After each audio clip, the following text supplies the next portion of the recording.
ప్రేక్షకులందరికీ పరాభవనామ సంవత్సర శుభాకాంక్షలు. ఈ సంవత్సరం మేషాది ద్వాదశ రాశుల యొక్క శుభాశుభ ఫలితాల్ని ఇప్పుడు తెలుసుకుందాం. మొదట మేషరాశి.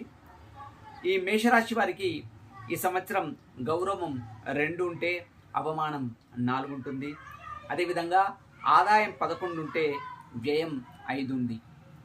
ఈ మేష రాశి వారికి 20 మార్చి నుంచి మొదలుకుంటే 16 అక్టోబర్ వరకు 3వ స్థానం 4వ స్థానంలో గురువు అశుభ స్థానంలో ఉండడం వల్ల అశుభ ఫలితాలు వస్తున్నాయి. 17/10/2026 నుంచి మొదలుకుంటే ఫిబ్రవరి 14, 2027 వరకు 5వ స్థానం లోపల అంటే సింహరాశి లోపల శుభకారకుడై ఉన్నాడు కాబట్టి శుభ ఫలితాలు వస్తాయి. తర్వాత ఫిబ్రవరి 14 నుంచి 6 ఏప్రిల్ వరకు వక్రీకరణ చెంది మళ్ళీ కర్కాటక రాశిలో ఉన్నాడు. అనుకూల స్థానం కాదు కాబట్టి మళ్ళీ ఆ గురువు యొక్క అశుభ ఫలితాలు ఉంటాయి.